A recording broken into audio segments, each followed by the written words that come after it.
violence. Il faut dire que voilà près de 3 ans que Bagdad est en guerre contre Téhéran. 33 mois d'une guerre d'épuisement terriblement meurtrière, l'une des plus sanglantes sans doute de cette fin de siècle. Philippe Châtenay et Patrice Duterte reviennent du front. C'est le problème de la souveraineté sur le shuttle arabe ici qui déclencha il y a 2 ans et demi cette guerre contre l'Iran, de plus en plus épuisante pour l'Irak. Première victime, l'économie, paralysée à 60% selon certaines sources. Ainsi, ici à Basra, une 50aine de navires bloqués par les combats rouillent doucement dans le Chott, qui était autrefois l'artère économique du pays.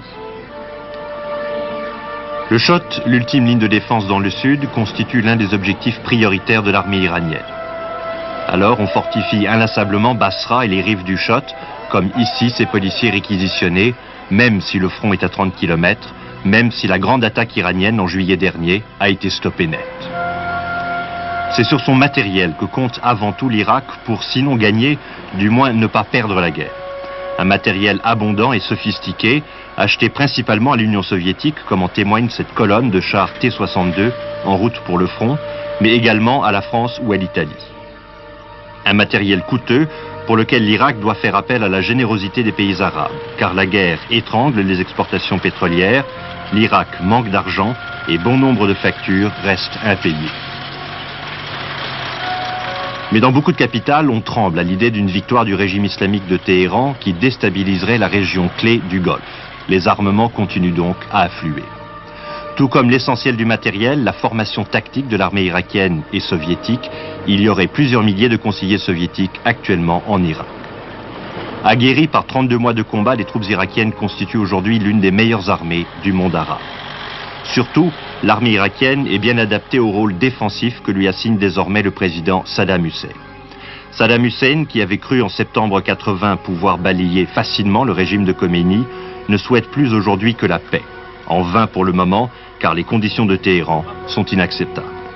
Alors, tout au long d'un front de 600 km, l'armée irakienne s'est retranchée à l'abri d'un réseau serré de bunkers, de champs de mines, de points fortifiés, comme ici dans la région de Faké, là où la dernière offensive iranienne a été repoussée, non sans mal, après 6 jours de combats acharnés.